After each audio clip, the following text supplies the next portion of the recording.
को जो है विशेष आरक्षण दिया गया है, ठीक है ना। यहाँ पे और जो दूसरे लोग रहते हैं, दूसरे जाति दूसरे धर्मों के लोग, उन लोगों के साथ थोड़ा भेदभाव की भावना बहुत ज़्यादा रहती है, ठीक है। चलिए अब हम लोग देखते हैं वर्ण व्यवस्था क्या है। वर्ण व्यवस्था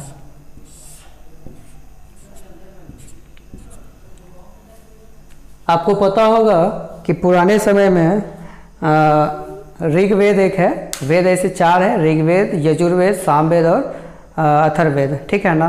तो ऋग्वेद में एक वर्ण व्यवस्था का टॉपिक है।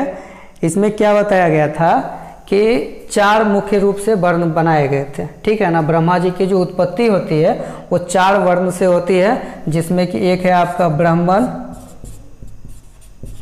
ब्राह्मण, ठीक है, क्षत्रिय, इसके बाद है आपका वैश्य और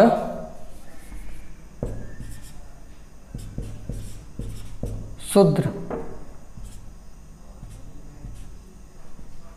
क्या है? ब्राह्मण, क्षत्रिय, वैश्य एवं शूद्र, ये 4 वर्ण के लोग थे।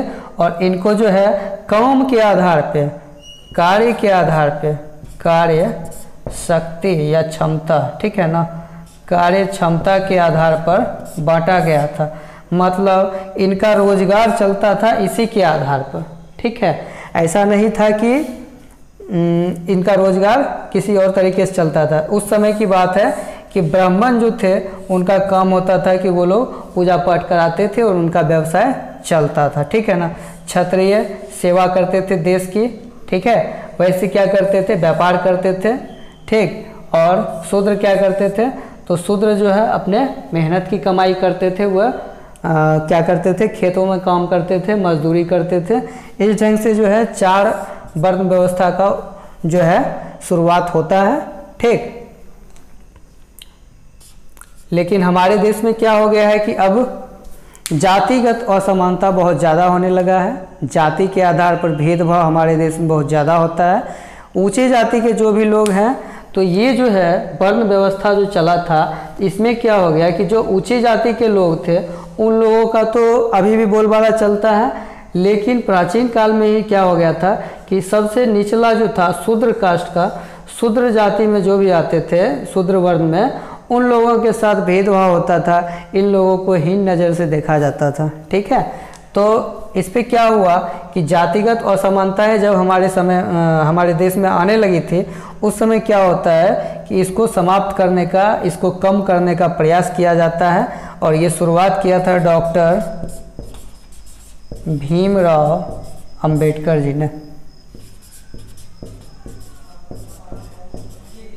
ठीक है ना, डॉक्टर भीमराव अंबेडकर जी ने।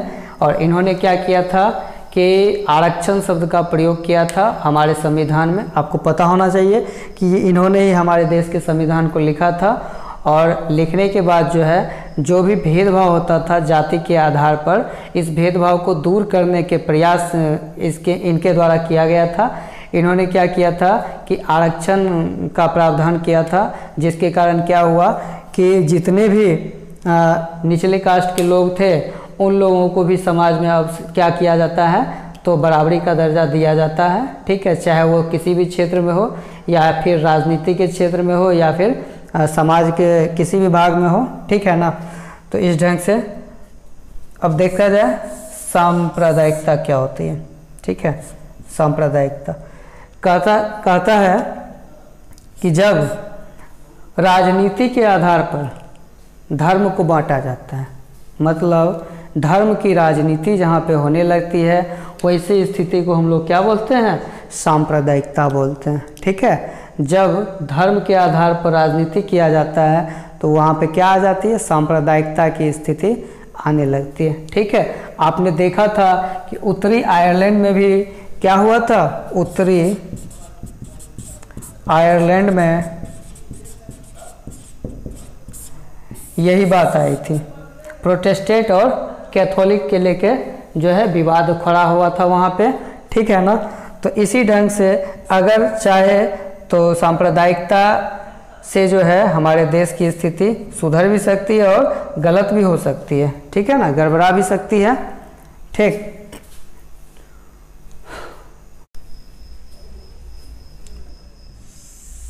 एक पॉइंट है फ्रेंड्स, विविधता में एकता। विविधता का मतलब होता है अलग अलग चीज़, उसमें एकता लाना है। ठीक है, इसका एग्जाम्पल देखेंगे दोस्तों कि हमारे देश में तो बहुत सारे धर्म के लोग हैं, बहुत सारी जाति के लोग हैं, धर्म के लोग हैं, ठीक है ना, समुदाय के लोग हैं।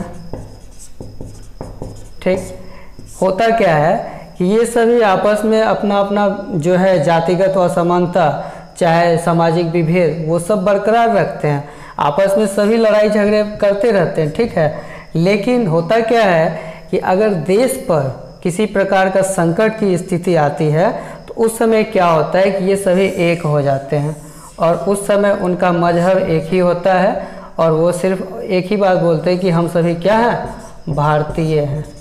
ठीक है, उस समय ये सब एक हो जाते हैं। उस समय कोई नहीं देखता है कि मेरा कौन सा जाति है, कौन सा धर्म है, कौन से समुदाय से हम बिलोंग करते हैं। ठीक है ना, तो इसी को हम लोग कहते हैं विविधता में एकता। ठीक है, चलिए अब आता है बात लैंगिक असमानता का। तो दोस्तों लैंगिक असमानता जो होता है ये हमारे देश में बहुत पुराने समय से ही चलती आ रही है।